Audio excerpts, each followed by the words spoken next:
Awesome. So tonight we're here to talk all about executive stress, and I had to laugh because everybody I talked to this week, I said, oh yeah, we have a talk coming up on Wednesday and it's about executive stress, and they all went, oh, that's me, I'm your poster child. Not one person who runs a company doesn't really know what executive stress is, but for, entertainment value, I'm going to ask you, when you think about executive stress, what do you think about? You run a company, you run. What do you think about? Oh, everything. For me, it's patients, staff, payroll. Patients, staff, payroll. Yeah, absolutely. Overwhelmed. Just pure overwhelm with all the amount of work that has to be done. Absolutely. We can break it down into a few things here. I have the Sunday night anxiety. Most people and executives are familiar with that. When Sunday night hits and they're thinking about all the stuff that has to happen, and they're like, oh, if I just get 2 hours of work in tonight, I'll be on top of it. And 5 hours later, and it's midnight, and they're still not on top of it. It's like, okay, time to go to sleep. Maybe it'll all go away by the morning. Monday morning blues, it's when you wake up and you're going, oh man, it didn't go away. What's going on? I still have all this work I have to do. Or, oh, when I started the company, I was so excited, and now all of that excitement is just draining you, thinking about that thing that you have to take care of, or that client that you should have fired, or that whatever it is that causes those Monday morning blues. Payroll stress, mentioned that. Cash flow demons, those are another fun one. Disgruntled staff, if you have those. Management blowouts, babysitting staff, business development, profit losses, increased expenses, vendor bankruptcies, contract disputes, and the list goes on and on and on. And the reason I want to emphasize that is because I do believe that executive stress is different than other types of stress. And if you were at the Discover Success Therapy last month, or if you got a chance to watch video of it, and we were talking about the evolution of management and going from a position, an employee position, moving into a sales position, moving into an entrepreneurial position, moving into what I call a business ownership role, where you have staff and you have to take care of all these other people. That type of stress is completely different, although not to undermine any other kind of stress, but it's just a different kind of daily stress that can become chronic stress that sometimes you notice, sometimes you don't, sometimes it's overwhelming, and sometimes it's like, oh my God, this is just the way it is, and all of a sudden you drone out and life becomes monotonous because you're not really allowed to celebrate anything anymore, and the pain of suffering is too much. So you just kind of, Prozac out and go, you flatline. We don't like that. Well, let me ask you this. Have you ever had the experience where you were learning how to ride your bike and you scraped your knee? Okay, it might not look quite like this, but exactly. Yeah, well, I followed you. We got your picture. Right? We've all had that experience. I mean, you learn how to ride your bike and you go and you scrape your knees, and stuff happens. It hurts. It totally hurt. I get it. So, what did you learn when you scraped your knee, learning how to ride a bike? Wear longer pants. Keep going. Right? Did you quit riding bikes? No, don't do that again. Yeah. If you knew what caused it. If you didn't know what caused it, well, it's a little shaky. Did you hide under the covers in fear of the thought of your bike going, no, not the red bike, not the red bike? I don't want to ride my bike anymore. Right? We didn't do that. Why didn't we do that? Because it was fun. It's just part of the process. It was fun. Yeah, absolutely. Riding the bikes is fun, right? I think that we've forgotten how to learn how to ride a bike. So it's not that we've forgotten how to ride a bike. It's we've forgotten how to learn how to ride a bike. So I love this picture. You'll notice I stole it from Shutterstock, and I don't care. But the reason I like this picture, and the reason I stole it from Shutterstock and didn't grab another picture, is because I think this picture is paramount, and I couldn't find another picture that depicted it this way. So we got the kid riding the bike, and who else is in the picture? Dad. Yeah. So somebody to mentor us, and the other kids. And what do the other kids do for us? They encourage or support because they might be laughing and jeering, you're right, but they're the big kids that are doing it. And whether they jeer us or they cheer us on, we're still looking at them in awe going, oh man, but I want to ride that bike. It's possible. So there's one person missing out of this picture, and who is that? Mom. Clearly, because when you fall off the bike, what's the first thing you do? You blame dad and go running back to the house, go, Mom, my knee hurts, come fix me. And why I think that's important is because I think most entrepreneurs don't have that kind of teamwork set up when they start their companies. So they look at other people, they have the other kids on the block that they can look at and go, wow, they started their own company, they're doing awesome, they're amazing, I want to be like them. But we don't necessarily have dad pushing us and going, hey, it's going to be okay, you're doing awesome, and holding us while we're misbalancing the bike left, right, and center. Somebody's strong enough to be able to hold us in the center. And most of us forget about mom and somebody to be there to clean up our wounds and make it all better and kiss our boo-boos and go, okay, you can do it, and off you go again. Right? In business, we need to have those people around because it's essential in the process of learning that we have a mentor who's strong enough to be able to go, hey, you're doing awesome, you're doing great, go this way, yes, you're absolutely going in the right direction. And we need somebody to go, hey, it's going to be okay, and clean up the wounds and kiss us better, make us feel good, and then we're good enough and we can go on. So one of the things that we offer through this whole process is what we call success therapy. Now, most of you on this call are familiar with it. If some of you online or listening to the recording aren't familiar with it, success therapy is a 5-step process that gets to the root cause of the inferior conditioning that allows you to rewrite the programming of your mind. So what we do is we find the source of what's going on, where that kind of feeling of inferiority is, or the thought that is inferior to where you want to be right now. So you may have a thought, something to the effect of, you never finish what you started. That is an inferior thought that's not going to help you build your business, right? So we want to get to the root cause of that thought. So we need to find the source of that. And then what we're going to do is we're going to detangle it from our past assumptions and conclusions. So if we heard that often enough as a kid, every time we go and write an exam, or every time we hand something in, or we hear it often enough, we have to detangle that from what our parents told us, what the teachers told us, from that final exam, from whatever it is, so that we can make sense of it. And I always compare it to pulling out Christmas lights. Now, and I know that not everybody hangs Christmas lights or even, does that, but we all have kind of this sense of understanding of what it's like to have this picture of what we want our house to look like and going, oh, yay, it'll be so pretty, and it's Christmas, and it's dark, and it gets put lights in the house, and yay. And we go into the garage, and we find the box, and we lug it upstairs, and we're still excited about it, and we knock off all the dust. We pull this thing out, and we try and find the end with the electrical plug-in, and then the whole ball comes with us. We have this nice little ball of lights right beside the electrical outlet going, ah, man.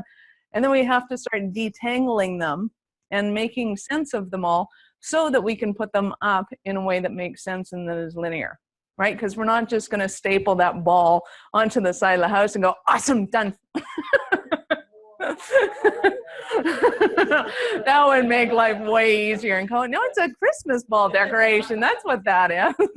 It's really low in the house, cuz. Right, so what we do is we take this massive thought that has been so integrated into other ideas and other facets of our life that we need to detangle them. We detangle those thoughts, and then what we do is we help you to create a new perspective on those thoughts. That maybe your teacher was just an idiot, and maybe dad was just super frustrated with having to do your homework again, even though everybody's parents do their homework. By the way, on the whole millennial side of things, this is hilarious.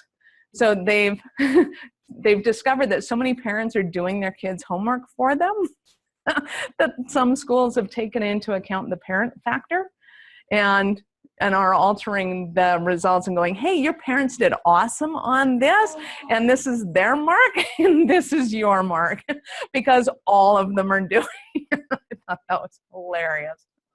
So yes, everybody's parents did their homework, well, does their homework for them now. They may not have back then, but say hypothetically, maybe your dad was just sick of doing your homework, figured that you should be doing your own homework, and said, well, you never complete your stuff. So we want to come to a new perspective on that understanding. Then we want to come to new conclusions that are supportive. So instead of saying I never complete things, it's I never complete things that I'm bored with or that I have no interest in doing. Okay, that's good enough, right? If that's all it is, that's good enough, because the things you are interested in, of course you complete them and you finish them. Or we can rewrite it in another way that makes complete and total sense, like, hey, even though dad was exhausted and tired, he was always there for you. Right? And then that becomes a more supportive belief. Now, the cool part is understanding that we can actually rewrite our beliefs anytime we want to.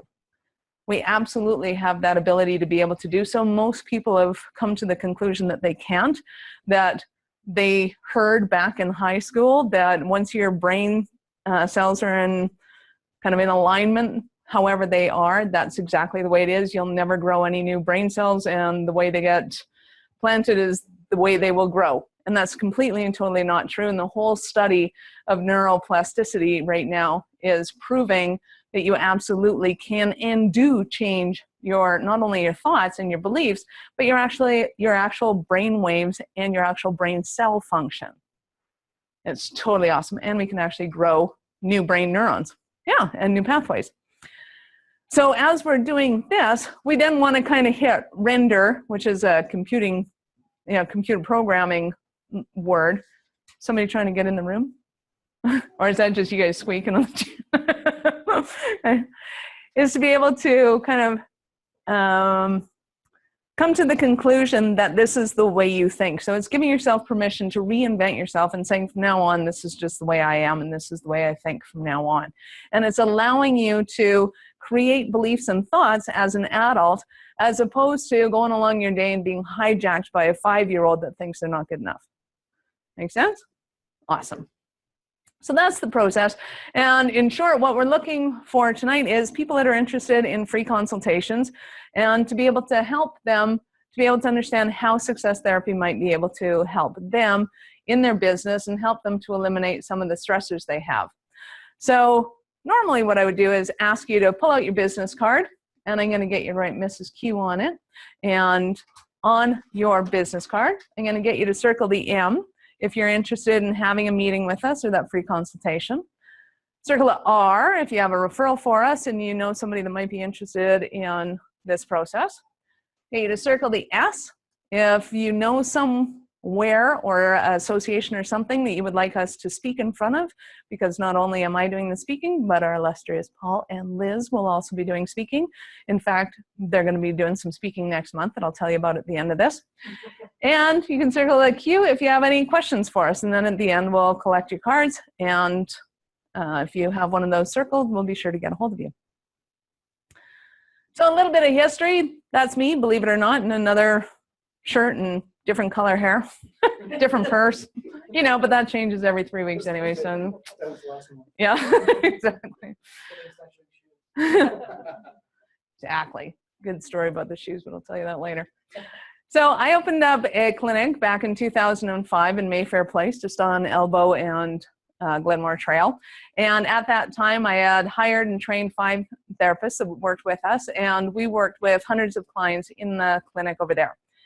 And what I started to notice was the skill set that we had. Although I had phenomenal therapists working with us, we had a ton of tools, but it was kind of like knowing that you wanted to build something and then going into Home Depot and having all of these tools available to you and not really having a clue what any one of them did or whether or not you'd get consistent results from them. So what I wanted to do was to be able to take the tools and be able to create some consistent results for the therapist, and more importantly, consistent results for the clients. Because if we could create consistent results for the clients, then obviously they'd be happy, they'd give us more referrals, and we have a tendency to stay in business longer, which is good. So by 2007, I had fully developed this process that we now call success therapy. And like I said, basically what I found was we're rewriting the algorithms of the mind. So being a computer programmer in a past life, I said we all run on these things called algorithms. Something happens. So if this happens, then I react in this way. In computer programming, it's an if-then statement. We run on those all the time. If the door slams shut, I react in a certain way. Some people get angry, some people get mad, some people get disturbed, some people get curious, so some people couldn't care less and ignore it, some people don't even hear it.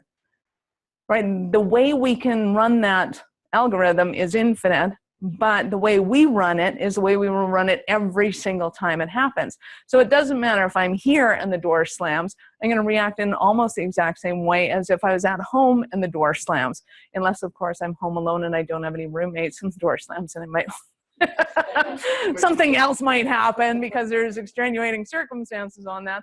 But for the most part, in a normal circumstance where I'm surrounded by people or in an office setting, something like that, I'm going to react in the same way.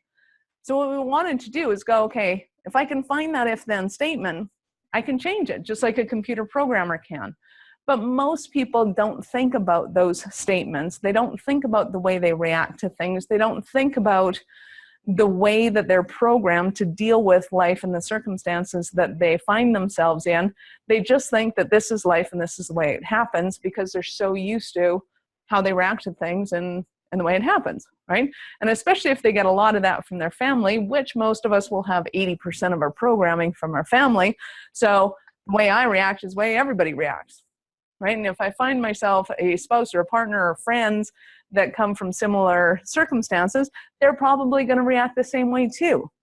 So now I'm compounding this effect of that's just the way it is, when in fact it's really not. Does that make sense? Sweet. So then in 2009, I started working solely with business owners to help them succeed in business and to double, triple, and even 10x their business, because what I found was entrepreneurs going through that change process from an employee to a salesperson to an entrepreneur to a business owner, they have a lot of change that they have to go through, and each time they do that, they have to reinvent themselves in order to become successful at this new level of their occupation, right? So by having that coach there to be able to change and transition with them, not only could I use my business acumen to help them through that, but we also use the success therapy process to be able to help them through that. So today, in 2016, we've now worked with thousands of clients. We have international clientele from Brussels to Australia, the Arctic Circle to Argentina, and we currently have 3 success therapists. The illustrious Paul Eisner, who is here today. Yay! Tanya Ford, who is awesome, mom of 3 and just a heart of gold. She's an absolute sweetheart, and she's super intuitive, which makes her really good at that side of things. And Kevin Meyer, who has an experience of running a business. And as Paul says, I love that guy because Kevin is also a stage hypnotist. And at the end of his shows, he goes, so every time you hear the name Kevin Meyer, you're going to say, Kevin Meyer, I love that guy. And Paul was in one of his shows, so now every time he hears that, he can't help but scream that out, which is awesome. And Paul is awesome too, but bypassed him. For those of you who don't know, he has sales experience and also has a heart of gold, loves helping people, so we're helping him transition out of sales and into success therapy. So those are our 3 current success therapists helping us. And our purpose is obviously to bring peace of mind, harmony, and excellence into your life. Because people have challenges thinking the way they want to think, feeling the way they want to feel, acting the way they want to act, and getting the results that they want to get. And the sad part is they don't have to suffer through that. There is a way to go in and change the programming on it.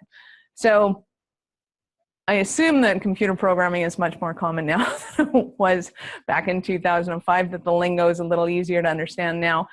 But you can understand that if a program, like if you were working in Microsoft Word and it starts misbehaving and it's not doing what you want it to do, that you, if you were a computer programmer with Microsoft, could go into the programming, change the programming of it, hit render, and then all of a sudden the user interface acts and behaves differently, right?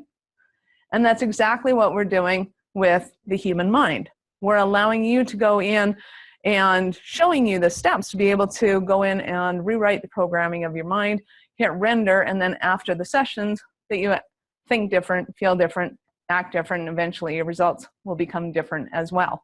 Now, depending on the complexity of the issues, that may happen immediately. That may take a few sessions, and it may take a while. It totally depends on what people are going through and what we're working on. But we absolutely help people to overcome habits and their beliefs and to help them to create the future that they want, and overcoming the trials of the past that allows them to have an extraordinary life as opposed to a life of suffrage and kind of same shit, different day, if you will. So we do believe that every person was meant to live a life filled with happiness. That's the way it's meant to be. So how does it work? We turn around the negative patterns to have supportive thoughts that are appropriate and responsive to the current situation. Most of the time, people will come to us when they start to notice that their behaviors in the moment aren't what they want them to be. So they'll be going, yeah, I did a boardroom presentation, it was going great, and then all of a sudden I totally self-sabotage and I have no idea why I did what I did, and but I could see myself doing it. Or they'll say things like, you know, I know that I want to not eat after 8 o'clock at night, and then I find myself with the fridge door open and going, okay, where's the one thing with the most amount of sugar in it? And bam, that's right? So we notice ourselves doing things that we don't want to do, even though we feel like an observer watching ourselves doing something that we don't want to, that thing that we don't want to be doing. We help you to be present to your circumstances. Some people don't even know that they've gone to the fridge and looked for the most sugary thing until they're sitting on the couch and it's empty. And it's like, oh my God, I ate it all. Especially Costco bags. Those are the absolute worst. It's like the whole thing. Oh my God. Yeah. So we change your behaviors to ones that move you closer to your goals faster and more easily than you've done in the past. So I'm sure all of you would agree that there are goals that you have a certain deadline that you think it's going to take me this long to achieve, right? And you'll probably agree that other people have achieved those goals before in the past. And you probably notice that somebody probably did it a little faster and easier than you have planned in your brain. Right? What we want to do is change the beliefs in your brain so that you can create it as easily and as quickly as you want to. Because there is a way, it's just a matter of what that if-then statement is. If I have to pick up the phone, am I happy and excited about it? Am I confident in cold calling or talking to people that I'm following up with? Or am I terrified and thinking, oh my God, you don't want to talk to me, you really don't want to talk to me, please be a voicemail. Those kind of things don't get you really easily and quickly towards your goals. Exactly. So during the process, body and mind are in a relaxed, neutral state, usually at home or in the office, in bed or on a recliner. And the success therapy is a guided education communication process to a person's mind that allows you to rewrite the programming of your mind so that you can conscious and subconscious mind believe the same message. So all of you here have had a success therapy session, but I'll go through it anyways. So when you have your consultation, your success therapist will prepare you for your session both logically and logistically. Logically, you're going to want to have your list of things that you want to work on. So we affectionately refer to this as our grocery list. And it's basically all the things that you want to eliminate from your life or the things you want to assimilate into your life. So it could be things like, I don't want to be afraid of cold calling. I don't want to be afraid of follow-ups. I don't want to get nauseous every time my phone rings, or I do want to be super confident when I go to networking events. I want to be able to sound confident when I'm talking on the phone. I want to be able to be a lot more persuasive, especially when I know that what I'm doing is for the betterment of my clients or whatever. Right? All of those things can be on your list because there's really nothing that we can't work on, because everything, if it's your result, it's your result. Right? There's something that leads up to it. Our job is to figure out what that is and how to work with it. So again, we have our lovely list of what possibly might lead to executive stress. So the Sunday night anxiety, you might say things like, well, I hate deadlines and I hate pressure. As soon as I have deadlines and pressure Sunday night, I just go into panic attacks. Or it might be Monday morning blues because you walk in the office and there's nobody in there. I have no clients, I have no staff, this sucks. I feel totally isolated and alone.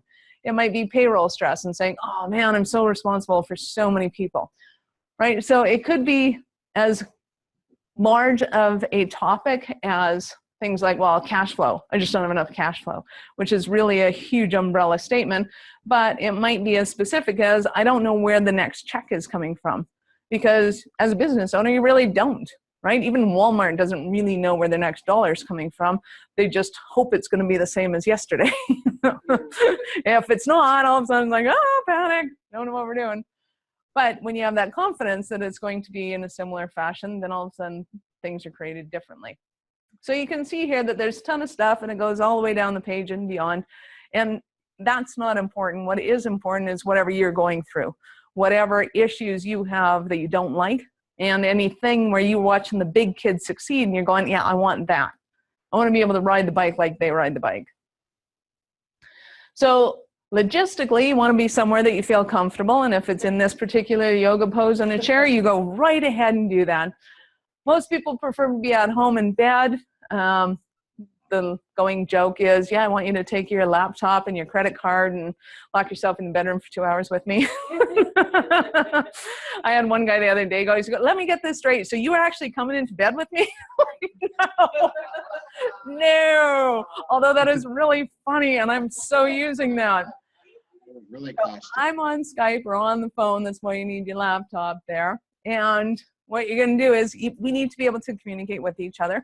And what I found was when we were in the clinic, we'd have a big lazy boy there that people would, crash in, and they loved the lazy boy. Don't get me wrong in that one.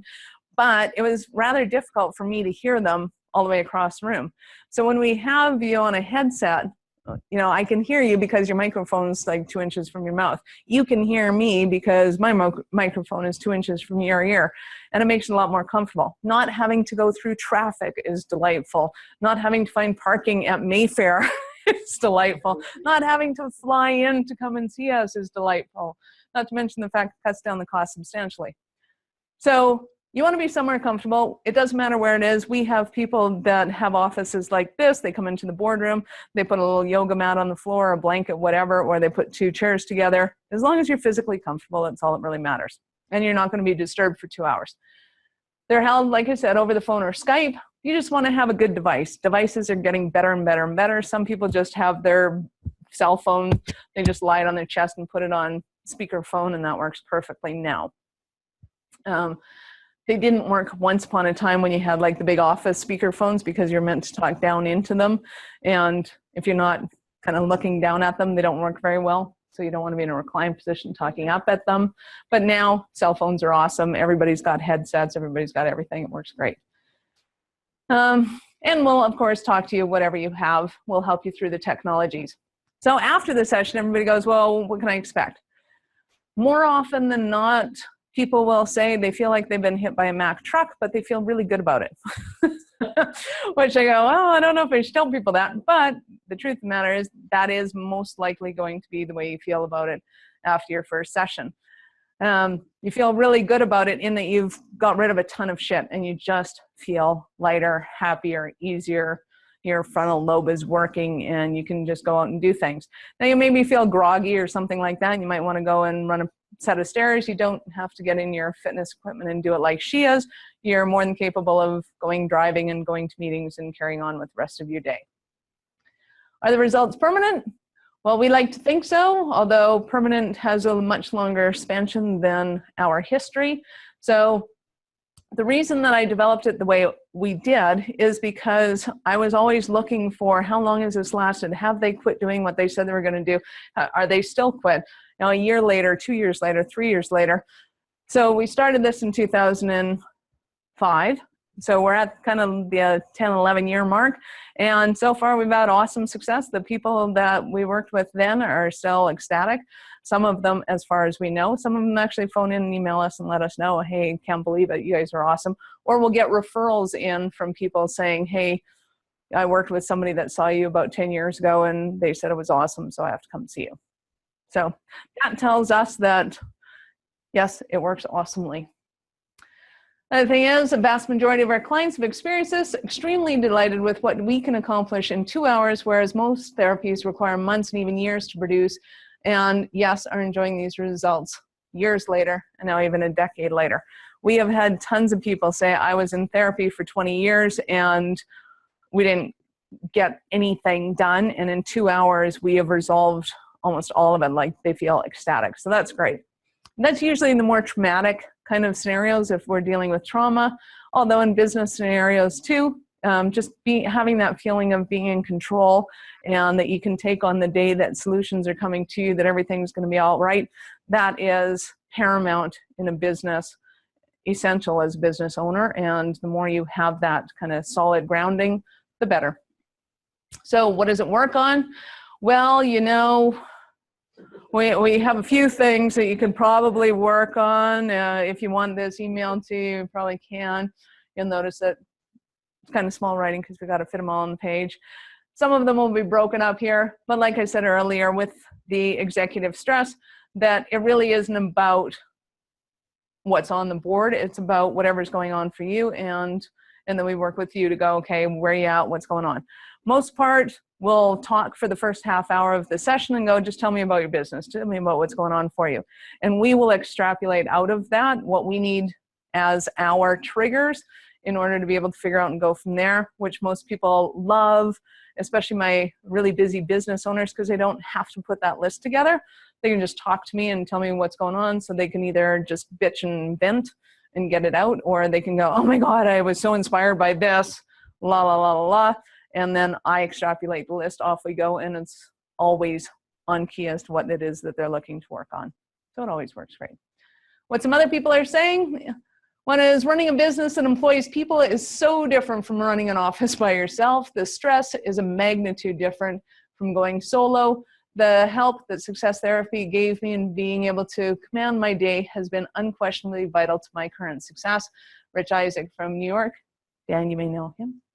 And being able to let go of head trash and taking on formidable goals has been essential in creating my success. I have no idea how the process works. I just learned to trust it, and it has helped me to build a business and a life that I had only dreamt of before. It's a beautiful thing how much I can take on, and it's simply what I do in a day now. Mark McGraw from Atlanta, Georgia. And Laura said, it's incredible to me that when I met you, the idea of running was too huge of a goal to think that I could do it. Now I say things like, yeah, I'm doing a marathon on Saturday, but I can meet you after that. As if the most daunting goal I've ever had is just now matter of fact. So that was totally fun. And this is just the beginning. And some of you know I was awarded the Queen Elizabeth Diamond Jubilee Medal for our work with post-traumatic stress disorder. And again, it's not so much what I've done with other people that matters, it's what I can do with you, or what we can do with you to be able to change whatever it is in your life that you want to make happen. So ideally, this is just the beginning, and we'll work together and get some crazy stuff happening. So our 15-minute consultation, you can work on any habit from anxiety to improving your zebra riding. I know some of you are really bad at that and need a lot of help, so you might want to put that on your list. But you can contact us at info@successtherapy.ca or at 403-259-490, extension 2. You'll get that message if you listen to it. Most people don't. And please do, if you liked the talk today and you want to help us out and get some more people involved, go to our Facebook page at facebook.com/mysuccesstherapy and like us and follow us and get leads and things like that, because we love having you around, asking questions, talking to us, all that sort of stuff. So that is the end of our formal presentation, but I know some of you probably have some questions that you would like answered, or that we brought some stuff up and you're going, hey, what about this, what about that? Anybody have any questions, comments, or concerns?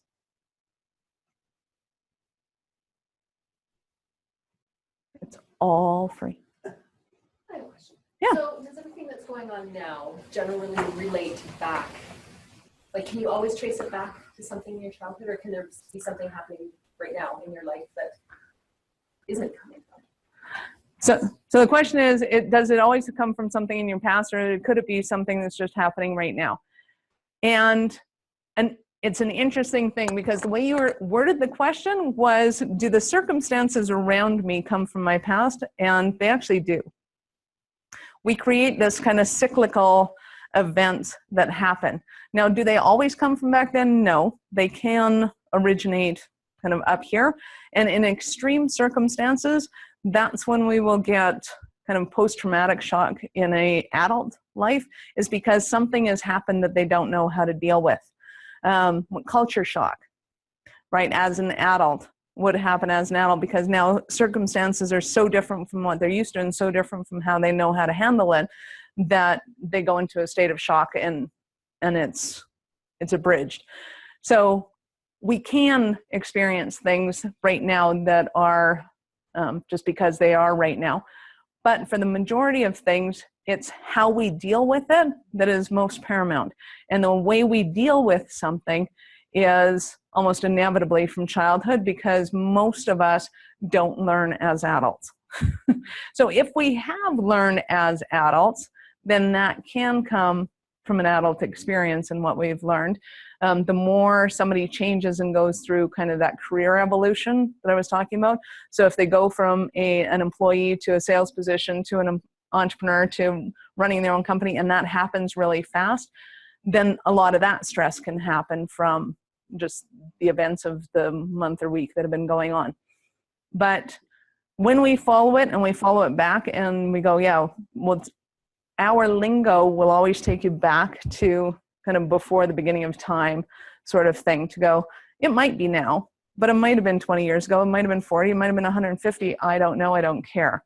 Which brings us up to, some people go, well, what about past lives?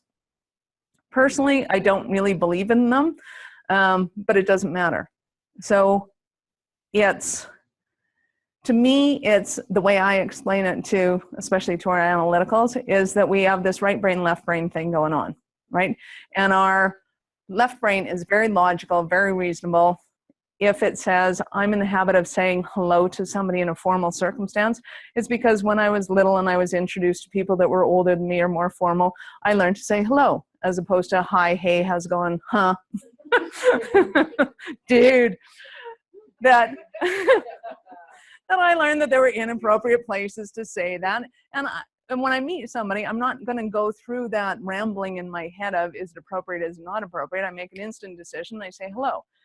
I may not have ever questioned that had I not been in the position that I am to explain why we go back. It doesn't matter, right?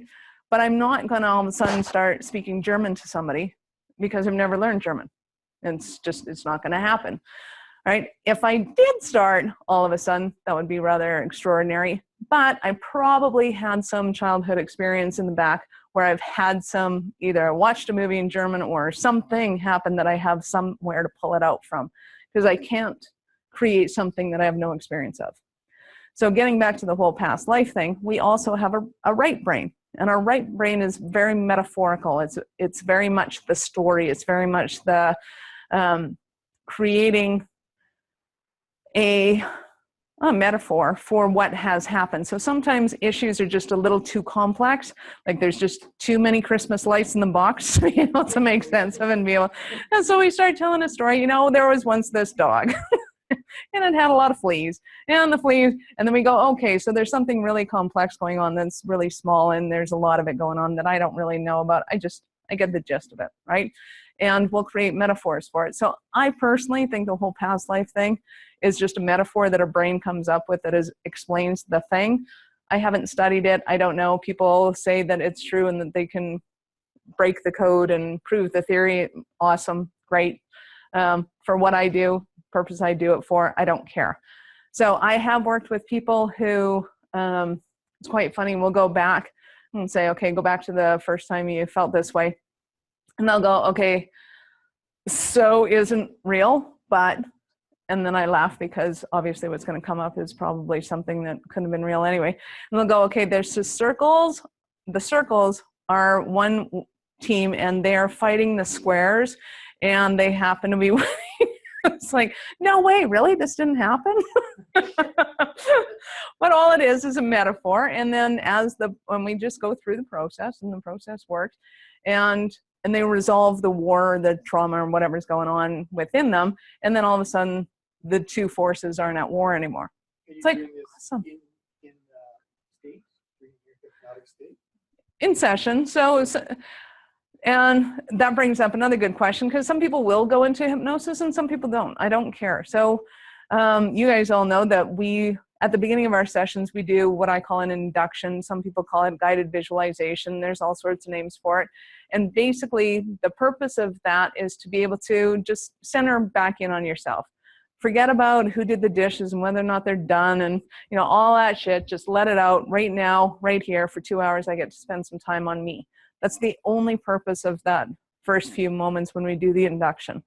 I was going to say, sometimes when we're one-on-one, like live one-on-one, I will do physical inductions, like quick inductions, things like that you can only do while you're face-to-face with a person, but it's still irrelevant. It doesn't really matter if you're in that state. Because of the level of what we're doing, people will go in and out of that state all day long. And that's the only depth I need them at anyway. I don't need them in a deep state. I'm not doing surgery on them. I'm not doing a stage show. I don't care whether or not they can, you know, imagine a clock on the wall when there isn't one there. That, it just doesn't matter to me, right? So I don't refer to it as a hypnotic state, although technically it is a hypnotic tool that we use. Once we're in that, we're using a lot of NLP or neuro-linguistic programming.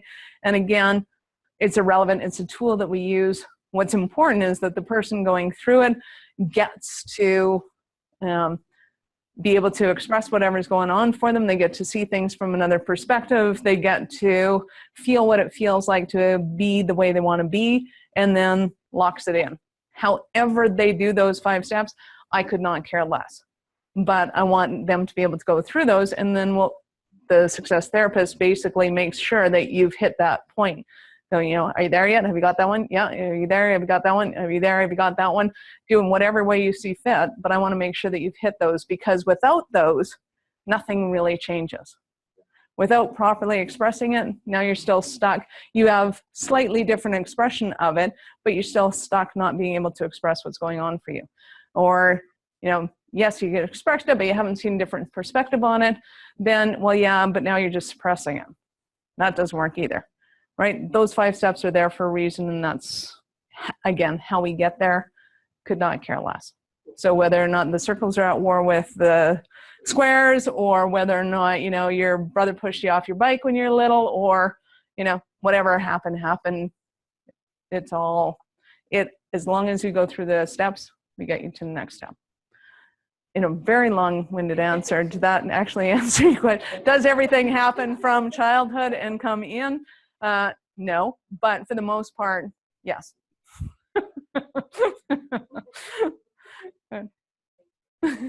Sometimes people ask a question, it's like, well, there's this whole story behind it that I don't know if you really knew you were getting into. So can you give some examples of specifically what a business person would help with? Absolutely. So one of my favorite ones was I had a client that did graphics, and his clients were getting into 120-day pay and beyond. So you guys all run businesses, right? You get invoices and you want them paid in 30 days, not in 120 days or more. So we did a session, and it was quite funny because he's very analytical and quite skeptical and going like, I don't get what you do, and I don't get why you do it, and I don't get how it works, and this is ridiculous. What does my clientele have to do with my mindset, first of all? Second of all, what does it have to do with them paying? I'm not accounts receivable. I'm not accounts payable. I don't talk to these people about their invoicing on a daily basis. So he didn't really get it. I said, totally get it, but humor me. Let's do it, and we'll see what happens. So we did the 2-hour session, and within the week, he had people paying him that were like almost delinquent, and he was just going to write them off. And they're like, oh, I'm really sorry. And they were calling him and going like, I'm really sorry, and the payment's on the way. And just going like, well, that's weird and whatever. And as time went on, within 30 days, he was back up to a 30-day pay schedule. So we can do it. Do you have to believe that what you think has a direct ramification on these people? No, absolutely not. I know it's weird. Sometimes I don't get it. I don't care. I don't explain electricity to people that want to use a blender in my house. I just go, here's the blender, here's the plug-in, here's the on switch. You know, how it works, you can talk to Brad about the electricity of it. I got nothing to do with that. All I know is it does. That's all I care about. Yeah. Tech support, it's not working. Make it work. So yeah, I mean, it can be something as weird as that. It can be something as logical as I hate it when my phone rings because people are annoying me and they're bothering me and I don't want to pick up the phone and I'm losing business because of it. Awesome. Obviously, that has something to do with the way they think and feel. And when we can get rid of that feeling of resentment of the phone ringing, then they actually feel free to pick up the phone, answer it, and do business with people and take money. Fear of asking for a close. Tons of people are afraid of asking for money because they think that it's evasive or that they shouldn't have to, or that the service they provide should be free, or whatever the case is. So that when they're asking for money, they don't know how to do it. It's awkward.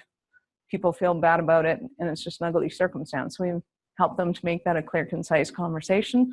They're confident about talking about money, and they just go, yeah, that's the way it is. So yeah, there's a myriad of different things. And again, if you get a chance to go through the list that was on the PowerPoints of like the breakdown of executive stress, or just stress for you and what that means to you, that entire list can be worked on, because none of that is essential. None of that helps you to get better at your business. It all slows you down. A lot of people think that if they get stressed out and they get worried, that they'll do more. If I don't get stressed and worried, I'd sit on my couch and not do anything all day. And I need to be stressed in order to make phone calls and go after clients. That is so not true. I get it that that's what you want to do right now. Totally get that. But once we get rid of the fear that's causing the indecisiveness or the lack of activity, once we get rid of that, all of a sudden you get really curious and you want to go out and be productive. There is an essence within all of us that makes us want to express who we are and what we do and be able to help people and take our gifts to the world and make it a better place for us and for them, even if we just do pen sales, right? If I'm selling pens to people, there's still something in that that makes me happy, that makes me excited, that makes me feel fulfilled in the world. And that is what you will feel without the stress. That make sense? Cool. Does that answer your question? Sure. Awesome. Dan, did you have any questions? Yeah, when you were talking about the induction, can you define, I mean, I've obviously had it happen, but what part is that? So that's the first part. When I start getting into that, okay, when you're ready, just take a nice deep breath in and let go slowly. When I start talking like that, that's an induction. And all that, again, means is that we are introducing or going into a state where other stuff can happen. And we really are. I mean, once you've let go of whether or not the dishes are done, who's going to do them, and you're focusing in on yourself and what's going on for you, it really is a different state. Your blood pressure lowers, your attention focuses, all sorts of fun things happen in your brain and your physiology. And you start focusing on you and what's going on for you. Yep. As soon as I get to the point where I start to go, okay, item number 1 on the list is this, and when you think about this, where do you feel that in your body? Now we're going into process. And that's when I start going through those milestones of, okay, tell me when you're there. And I have had other people will ask me as well, when we go into process, do I have to tell you everything that's going on? And the answer is absolutely not. I don't need to know any of it. I have had clients when I was in clinic that would give me a idiomatic response. So up was yes and down was no. And for 2 hours, he went like this. Tell me when you're there. Okay, now go on to this one. Tell me when you're done. Okay, can you find it? No. Okay, did I miss you on the last step? Okay, go back to the last step. And that's the whole way we did. I asked yes, no questions, and that was it. Some people grunt at me. Yeah, okay, right. It's all good. And as long as they can do what they need to do while they're in there, that's great. The real reason that not the real reason, when you're going down the rabbit hole, you can have multiple issues. So you want the therapist to be able to keep track of where you're at and what you're working on now, because there can be like 7 or 8 deep, and by then you're lost. I mean, 2 deep, you're probably lost. And their job is to be able to help make sure that everything's resolved all the way down, because it's kind of like a carrot root, right? And you want to make sure that the whole carrot's been extracted. Right? You want to harvest everything, not just the top part, and hope that it's done. So they're there to help you to make sure that you're doing that. They're also there to make sure that when it comes to that new perspective of things, some people will go, oh yeah, I totally get why my brother did that. It's because he's an asshole. Okay, that's not quite a complete rewrite. I get it. Yes, maybe he was, maybe he still is. But what about this, or what about that, and what if this? And we just want at least little baby steps, right? To be able to go, okay, well, have you ever been so mad at somebody that you turn into a complete ass? Yes. Okay. So is it possible that he might have been in one of those states? Oh, okay. Yes. And then now we've got at least a little bit of a buy-in that we can start to turn things around, right? It doesn't have to be paradoxical, or monumental. It just has to be something. Well, yeah. So this is based on hypnosis. Should I record the session and play it back later? No, good question. So the question was, because this is, well, and it's not even because it's based in hypnosis, but because it's a process, people go, oh, should I record this and go back to it? And the answer is absolutely not with success therapy.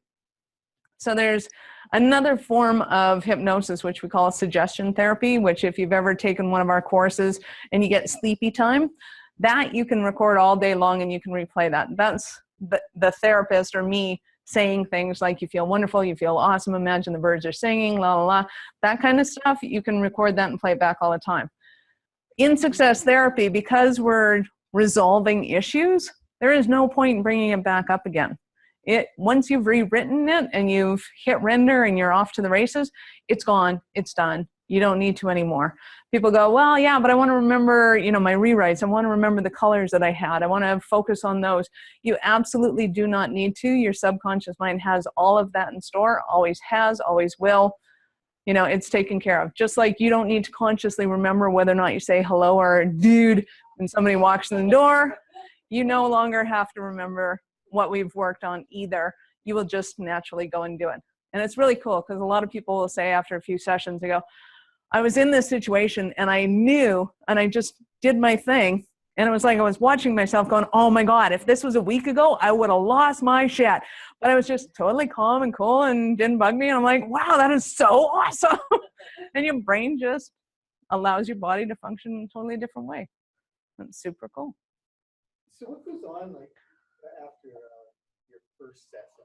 Say you go into a second session. Yep. You just review what's happened in the previous week, right, or 2 weeks, whatever. Cool. So the question was, Dan, is what do you do in the second session? So you've done your first one. What happens in the beginning of the second one? I always go through your successes first. So have you noticed anything that's happened and kind of what's gone right in the last week for you? And some people go, oh my God, it was amazing. It was awesome. Or I had this huge feeling of bliss. And then 2 days later, I was, bam, saw my mother-in-law and I was right back to where I was before. We need another session. Something to that effect. No, she ever said that before. I've also had people, it was hilarious, that used to, they'd smoke like 3 packs of cigarettes a day. And I go, okay, so what did you notice? They go, nothing, absolutely nothing. I said, okay, cool. So how many cigarettes did you smoke today? He goes, well, a pack. Seriously, you went from 4 packs a day to 1 pack a day and nothing's happened. Well, yeah, I guess something did. I mean, but I'm still smoking. Yeah, but it's a quarter what you did. And we were like a chimney before. Now you actually have breaks of fresh air in between. Like, really? And unless I point it out, they don't realize that their behavior has actually changed, which is totally cool to me because that's just proof positive that it works and you don't have to think about it afterwards. So we go through the kind of their successes that way, mostly for them to notice the successes that they're having. Because again, when we change, we don't really notice that we've changed. All we notice is this is the way I act and this is the way I behave because this is the way I always act and behave. And you're the one that has to point out and go, yeah, no, last week you were not like this, or a month ago you weren't like this. Or you will hear when they come in, when they first come in, they're like, oh my God, and then I had this thing, and they have this like stressed tone to their voice. And then when they come in, they're like, oh yeah, I had this stuff happen last week. And you're like, okay, I get it that you're still having stuff going on, but that tone just is not in your voice. And they won't notice things like that, but you will, right? So we go through their successes for that purpose, is to be able to help them to see it and to realize that things are changing and moving in the right direction. Then we'll go through, okay, what are your priorities for this week? You know, we might have had a list as long as that micro text list before. We only got to the top 2. We can go and work on number 3 and all the way down, or is there something else that you'd rather work on as something taken a priority? And it may have. They may go, yeah, absolutely. So-and-so came in from out of town and all hell broke loose. I got to deal with that. Like, I can't deal with this person. So that comes to the top of the list, and we work with those things. Whatever it is, we go to the top of the list and start working down again. So that's the benefit to people that have like 6-packs or 12-packs or year-long coaching programs with me, is that we'll go through what's going on from last month and the successes that they're having. And then, okay, this is where we go from here, because there's always a list. I had to laugh on my Facebook. I posted the magnets and said, which one do you like better? And some guy goes, in the top, it said, create lasting change. And I had create lasting changes. I said, which one do you like better? He goes, I like creating lasting change because some people don't have more than one thing that they need to change. And I'm like, Yeah, I know. okay, do I burst out laughing? Do I go, yeah, right? Or do I just go, yeah, okay, I appreciate your feedback, that's awesome. Because that's where he's coming from, right? But we all have stuff that needs to be worked on. It's just a matter of, are we willing to invest 2 hours of our time into it? And are we willing to invest the money to be able to complete the sessions? So are you saying that people around the person who's been through the session will notice? People that are around the people who are going through the session will notice. Yes, absolutely. Some of the best ones are spouses that get dragged to me and then they go, oh yeah, this is awesome, I want to work with you. And then the draggee goes and does something else, and it's happened multiple times, so it's not like it's just one person in particular, but then they'll start to change, and then all of a sudden the other person will go, oh my God, you're so cool. Oh my God, you're so relaxed. Oh my God, I think you need to go and talk to Michelle again. So yeah, I've even had people that have, I have one client, his wife pitched and complained and went, you're spending how much money on this? What are you doing this for? You're doing what with it? You're locking your, that's when the whole locking yourself in the bedroom with her started. And we laughed and we laughed. And he goes, I'm doing it because I can't run my company. I'm going to go bankrupt, or I'm going to do this. Like, no. So he's willing to tolerate that in order to move forward with his business. And it was quite hilarious because within a few months, she's going, maybe you should talk to Michelle again. Like, yes, we got her. So, and it obviously worked, because when he did his sessions, it was much calmer, much more relaxed, much more productive. And it then became kind of longer amounts of time that he was productive and less amount of times that he was going, oh my God, I can't do this. Is going crazy. So that's with the coaching process, correct? Well, so my coaching and success therapy is kind of tied, right? So for those of you who don't know, my coaching is, I do a success therapy session once a month with my clients. And then every week we do a kind of a catch-up call, if you will, and going, okay, what's going wrong, what's going right? And we'll do a little success therapy session without the induction in a half-hour call. So that's my point, is you don't have to be in a state of hypnosis to do success therapy, because I'll have people that are, driving down the road, and I'll just go, okay, so go back to the first time you thought about that. And they'll do the session without it going into state, if you want to put it that way. So the only real difference between my coaching and having like a 12-pack with a success therapist and doing them once a month are those little half-hour coaching calls. So it's my business acumen that might come in during those that changes it. But other than that, it's like a 12-pack of success therapy. So Christmas is coming. Will this help with the family test? Oh yes, the family test. So we like to think of the Christmas holidays as the test of enlightenment, especially with our clients that sign up with year-long programs and they're with us all the time. So they'll they'll be taking classes, they'll be doing stuff, and they'll be changing their attitudes and changing their behaviors. And it's like, oh yeah, I'm totally good. I am totally good. I don't need you anymore. I am awesome. And I'm like, sweet. So Christmas is coming up. Tell me what it's like after Christmas. Because to us, Christmas is the ultimate test, because all of the people that built your buttons are your family, right? So if anybody's going to be able to push them, it would be them. So you walk into Christmas holidays and all of a sudden it's like, no, I am indeed the cockpit of a 747, and apparently I have more buttons on me than, a Christmas tree. Oh yeah, then they come back and go, okay, we need to work on this. I still have a few things I need to work on. Didn't notice these ones before. So yes, Christmas is an awesome time, and that leads me into on the 28th of December. Paul and Liz are going to, or Liz and Paul are going to be doing a Discover Success Therapy, and they're going to be working on family stress over the holidays. So in particular, because sometimes people love Christmas holidays and they're awesome, and some people love it so much that they have so high of expectation that as soon as something goes wrong, they lose their shit.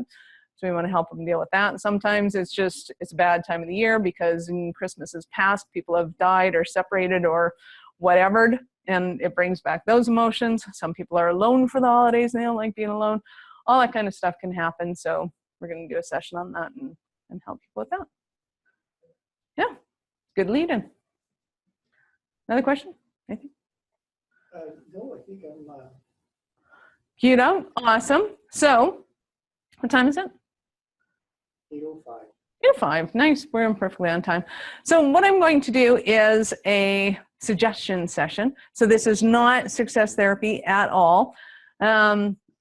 It's just for fun to be able to help you to get rid of some executive stress. Dan, you're more than welcome to join us via online if you can hear me well enough for your liking.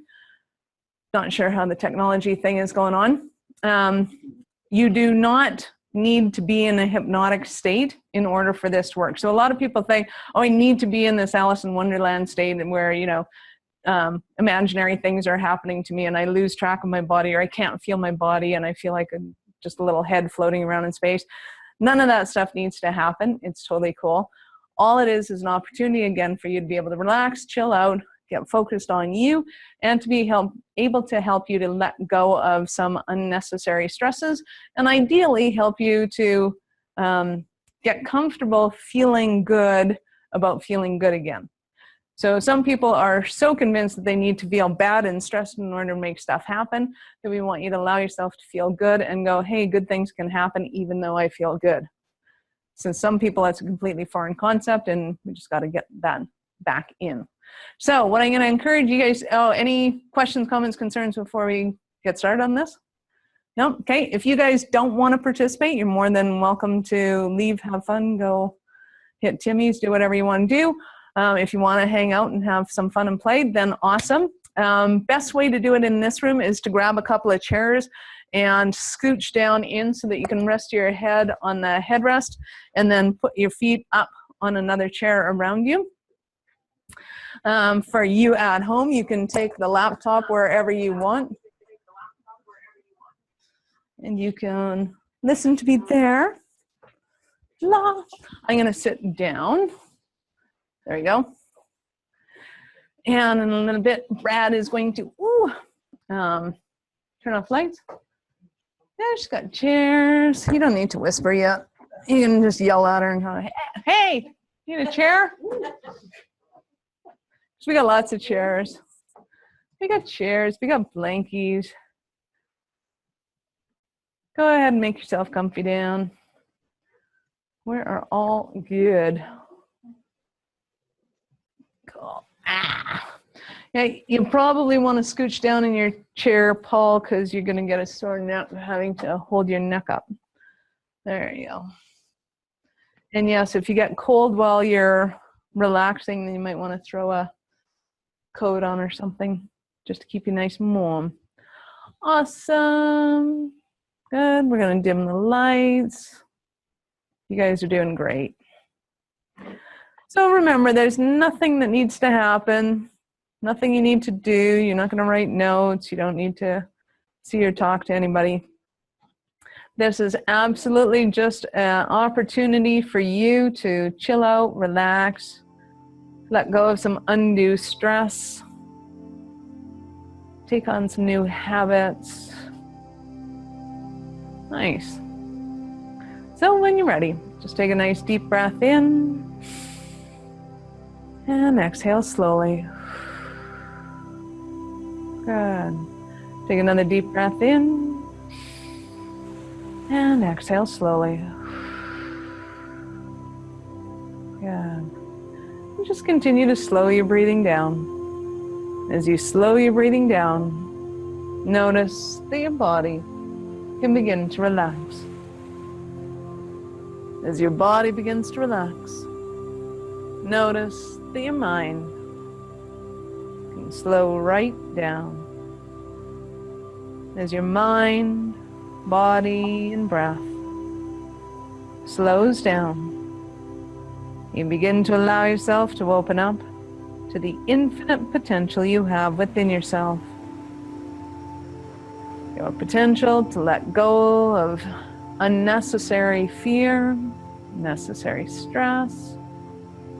It's always been there. Now a matter of unleashing that part of you. That part of you that yearns and desires for more.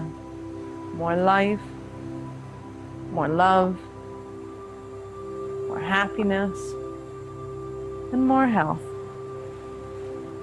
The universe is abundant and you deserve all of these things and more. It's now your time to shine, your time to blossom, your time to really be all that you can be, to do all that you desire to do, and to have all that you want to have.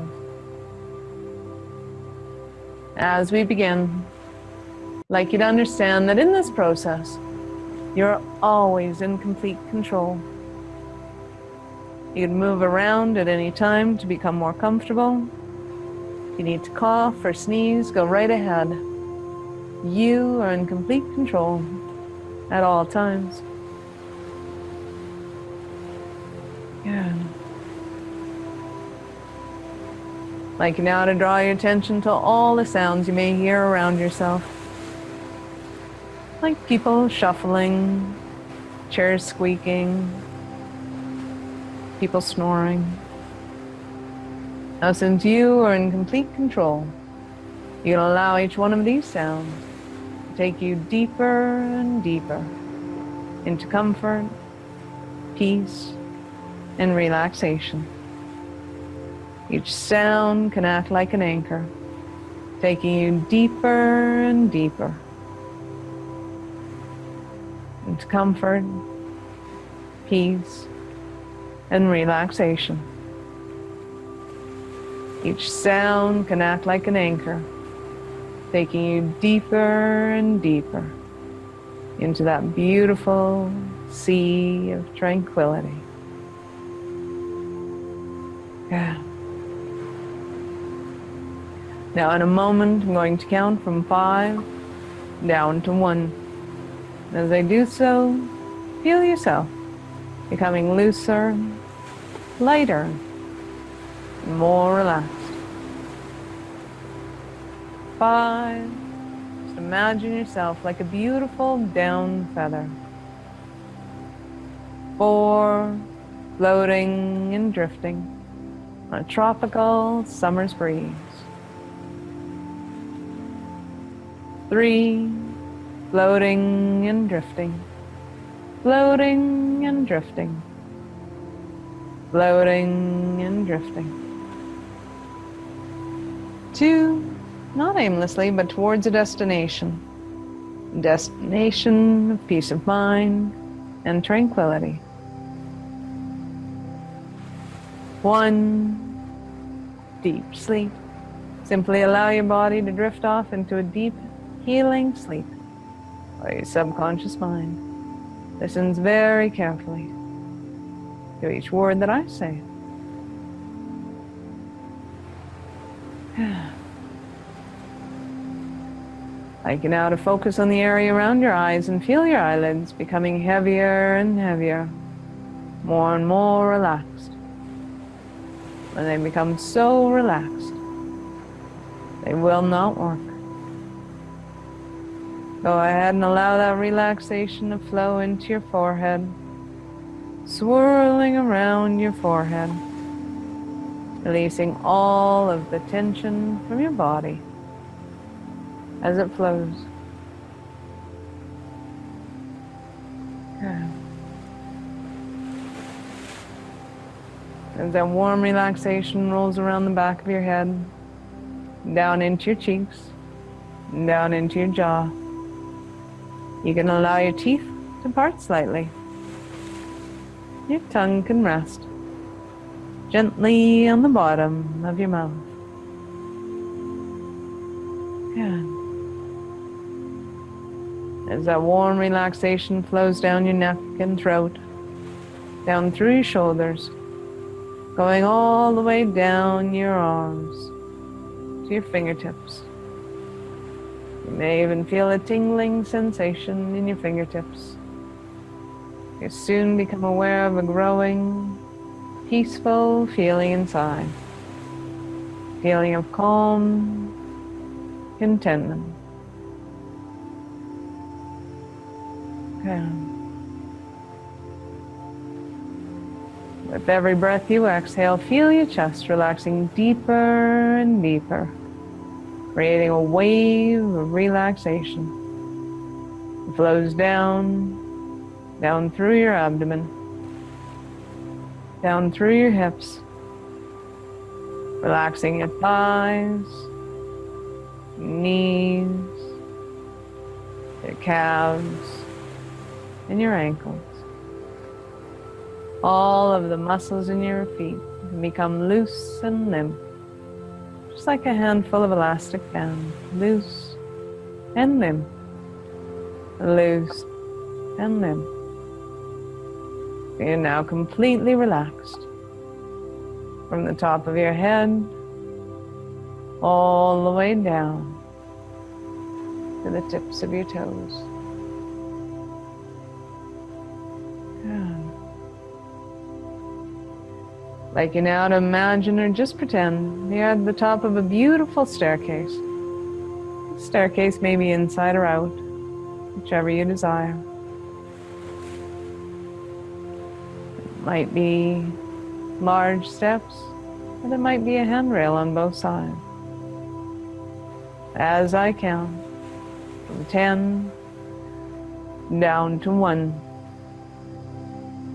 Feel yourself moving down these stairs, slowly, deeply, and safely. Good.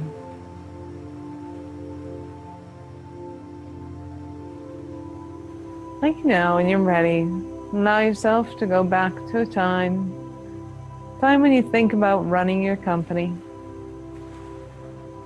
You think about running your company, doing your job. When you notice any stress that you feel just thinking about it. You're ready. When you allow yourself to think of that stress, just allow it to feel like a fluid. It might be a thick, heavy fluid, liquid. It might be an extremely light gas. Just think of that stress as a fluid. I want you to imagine or pretend that you have a tap in your body, just like a tap on a sink. I want you to allow yourself to open that tap so that all of that stress can flow right out of your body, flowing easily and effortlessly. And if you think that the tap's in the wrong place to get it all, go ahead and move the tap to where it needs to be. And just let all of that stress flow right out of your body. And I want you to notice that it might be Sunday night anxiety. All those thoughts that come into your head Sunday night, thinking about going back to work in the morning. Whatever those might be, whether it's the deadline, pressure, stress of working with clients, or not having clients to work with. Whatever it is, allow all of that stress to turn fluid and to flow right out of that tap. Thinking about Monday morning, how you feel going into the office. Whether there's nobody there, the stress of not knowing what to do, how to create clients, or the stress of having too many people there, too much on the go, creates chaos. Whatever it is for you, just allow yourself to feel that stress. Feel it like a fluid, and allow it to flow right out of that tap. You don't need it anymore. As it goes out of that tap, goes down into the floor beneath you, down into the ground. You don't need it anymore. Mother Nature will take care of it. Good. And going back to the stress of work. Maybe it's payroll, being responsible for people. Maybe it's cash flow, having to pay the bills, thinking about the money, the profits, the losses, the expenses, the bills. Just allow all of that stress to turn fluid, flow right out of that tap. Good. Maybe it's your staff, your peers, people you work with. Maybe they're disgruntled, and just generally negative and hard to deal with.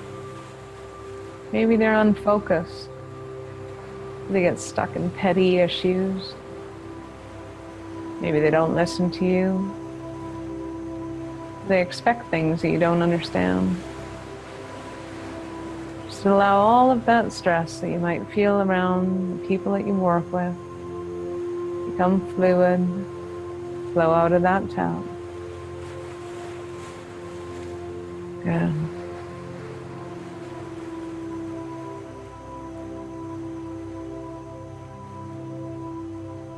Maybe it's your superiors, landlords, board of directors, management. Maybe they're inappropriate. They're acting like children that you feel you need to babysit. Just let all of that stress turn fluid and flow right out of your body through that tap. Good. When you're ready, I want you to create a vision of how you would love for your work day to go. What would it feel like if you felt absolute fulfillment in the things you do? What would it feel like if you're excited to go into the office on Monday morning? What would it look like? What it would sound like? What would it feel like? Just allow yourself to imagine what it would feel like, look like, sound like. Going into the office on Monday morning, excited to be there, looking forward to the appointments that you have, that you're creating.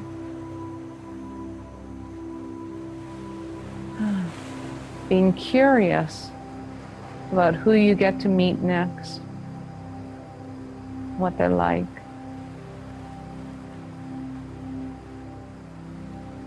Feeling confident, knowing that you have a gift to share with the world. You love sharing that gift with the world.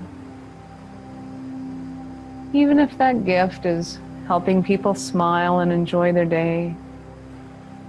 Maybe it's helping them feel better. Maybe it's helping them be more productive. Whatever your gift is, imagine yourself sharing it with all the people that come through your office. All the people whose days you get to make an impact on. Nice.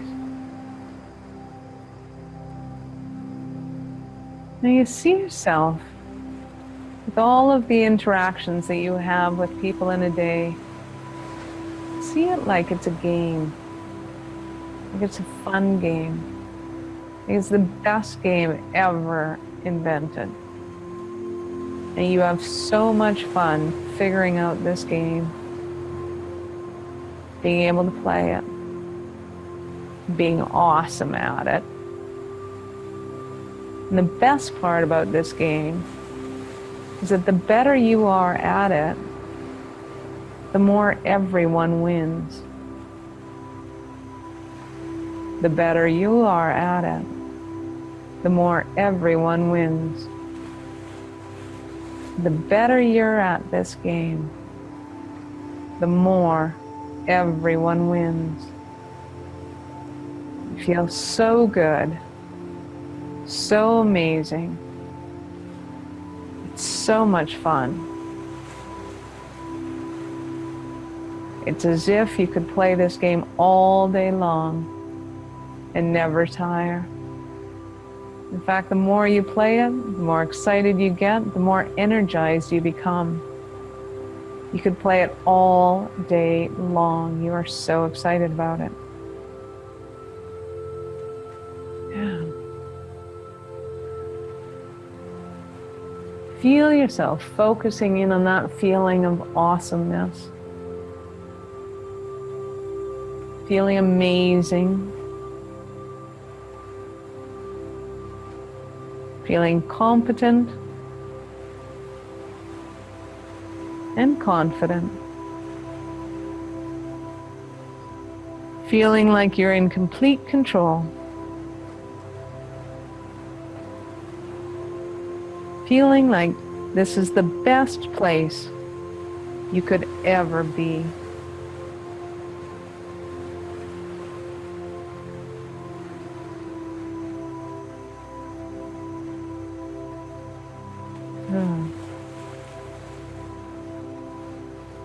You feel yourself, the more relaxed and entertained you become by your career, the more amazing ideas you have. You notice that the more you play with this idea of being competent, confident, full of curiosity and excitement, that the more productive you become. The more productive you become, the more money you make. The more money you make, the more amazing you feel. Having so much fun, playing the game, winning the game. And noticing that you have a clear and concise vision of what it feels like, what it looks like, what it sounds like to live your ideal day. Just doing the best you can, feeling great about it.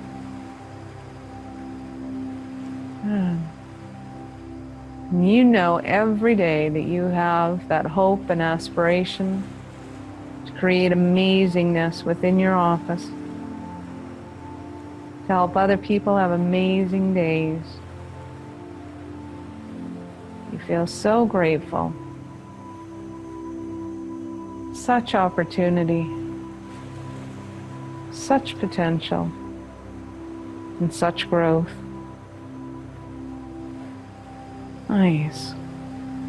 You surround yourself with people that are like-minded, that are moving forward, that are productive and excited,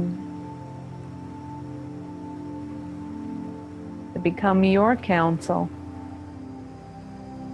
They become like your partners in business, helping you become stronger, more competent, more confident, cultivating an office atmosphere that encourages productivity, fulfillment, positive challenges. Every day is like a game that you get to become better and better at. Good.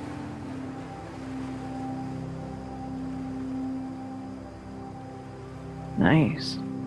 Notice how encouraging you become, those little voices in your head, knowing that you can do anything that you set your mind towards. When you're ready, I want you to fill your body, all of those places that used to have stress. I want you to fill them with strength, excitement, confidence, competence, knowing and an understanding that you can create anything you set your mind towards. Fill all of those spaces, knowing that you are important. You encourage yourself every moment of every day. The thoughts in your mind are appreciating yourself, boosting your self-esteem, your confidence, knowing that you're willing to endeavor to put the energy into having a spectacular day, filling your day with wonders.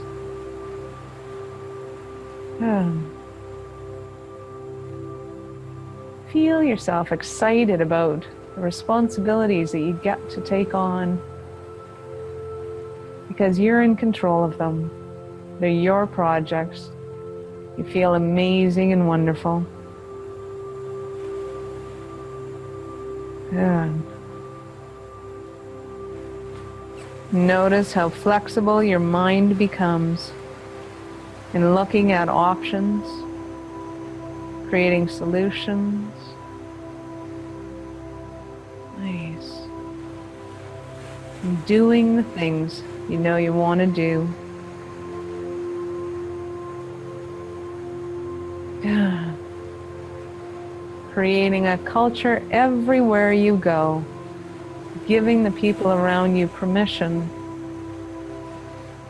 to become awesome and amazing, curious and helpful.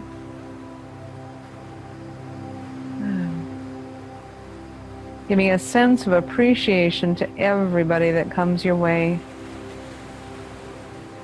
Giving a sense of camaraderie, not only with your team, with your clients, your peers. Everybody around you just wants to be part of your day. They feel important when they're around you. You enjoy creating a vision that includes everyone, creating stronger bonds, creating more wealth and abundance within your office walls and outside of them, maximizing your communication, allowing yourself to play and succeed in everything you do.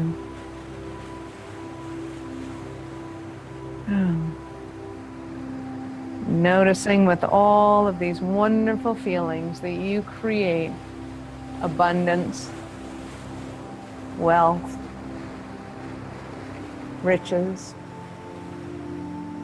More money than ever before is coming into your bank accounts, and you feel wonderful and amazing. You allow that money to flow in, feeling grateful and appreciative to have it. Knowing that things are getting easier and easier the more money you make.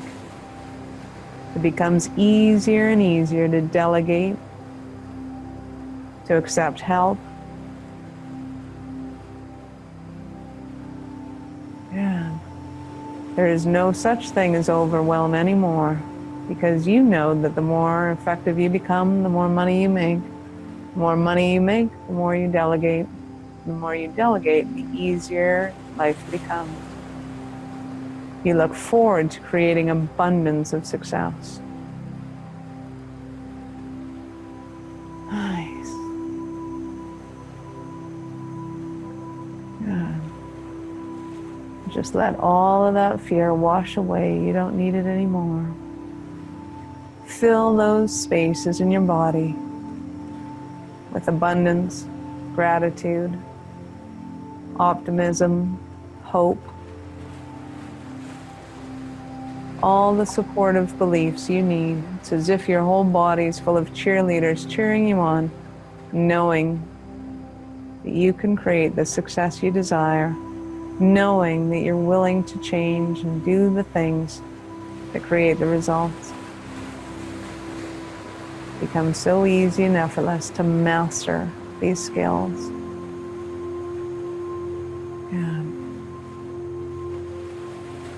And when you're ready, we allow all of these amazing and wonderful feelings to just permeate and penetrate every single cell and atom of your body and mind, knowing that from now on, this is the way you live.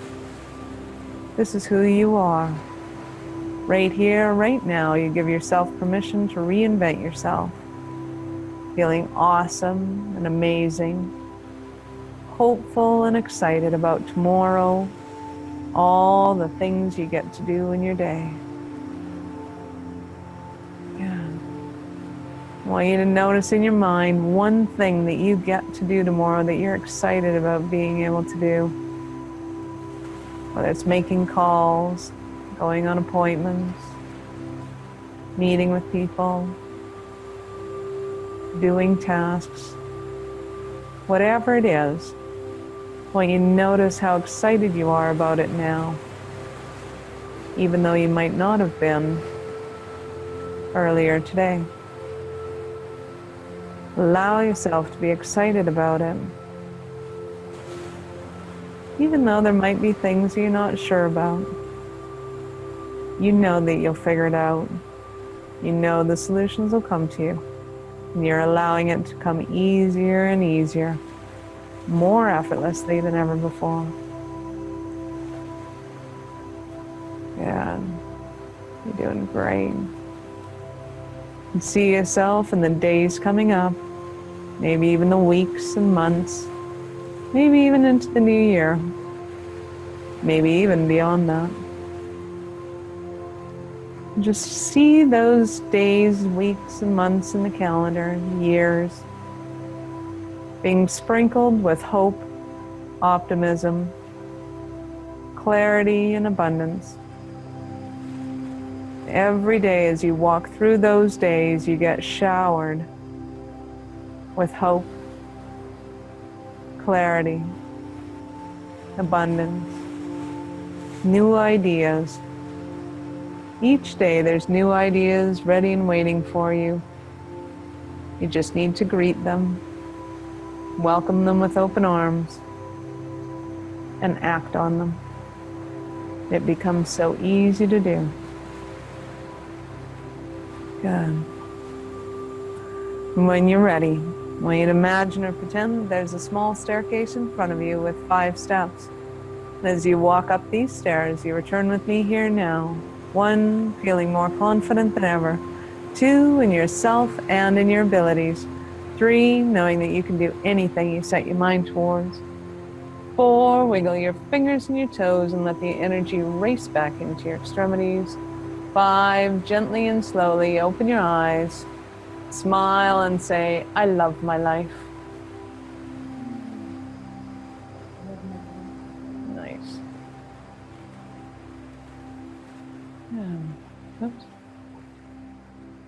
flashing.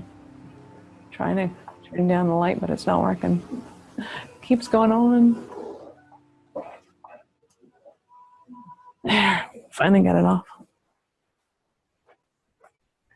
Nice, welcome back. Woo. Even the computer had to go focus. Need a couple of seconds. Get my eyes back in shape. Thank you. You're welcome. And that was fun. So those are what are called suggestion sessions, and they are absolutely fun and entertaining, and they work delightfully well, especially in giving yourself permission to feel happy and awesome and wonderful. So, yay.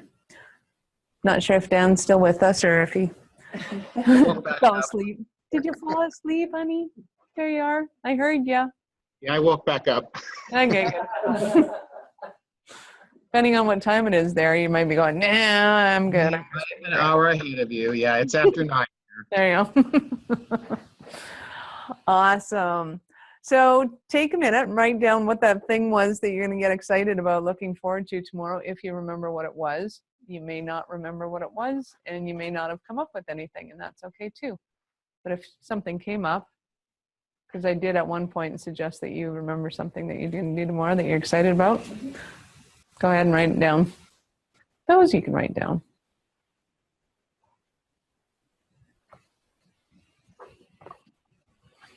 Cool. Hey, and I do have to ask, does anybody feel worse now than they did before? No? Okay, good. Good. Because sometimes people get left down there and they're kind of in what we call a hypnotic hangover. And it's just that you get dragged out of a place that you want to stay in. And it's like, no, I want to stay in there. It's nice. And then all of a sudden you get this tremendous headache and it's not fun. So I just want to make sure that's not happening for anybody. Excellent. Cool. So I will bid you adieu and thank you very much for coming out tonight. Again, if you'd like to book meetings with us, you can go to successtherapy.ca and book your free consultation. If you have any referrals for us, you can absolutely email me or call me or text me on my cell. I'm happy with that as well. If you have any speaking engagements that you think would be appropriate for us, we would love to participate in those as well. And if you just have any questions that you want to ask, you can more than happily do that in confidence with me. You can email me or you can arrange for a time to talk, whatever works for you. And the lights came on. Closing time, I don't care where you go, just go home. Excellent. How you feeling, Dan? I'm doing good. So I have a question. Can we do suggestion therapy during our monthlies? Oh, absolutely. Yeah. Do suggestion therapy? Yeah. I know how, yes. You betcha. Yeah, you give me your list of all the things that you want, and I'm happy to create wonderful scripts. Yep. Okay. Absolutely. Cool. Any other questions? Comments, concerns? Nope. Awesome. Well, thank you again, and have an awesome, awesome evening, and happy Thanksgiving, Dan. Enjoy. All right. Thanks, everyone. All right. Have fun. Thank you. Bye.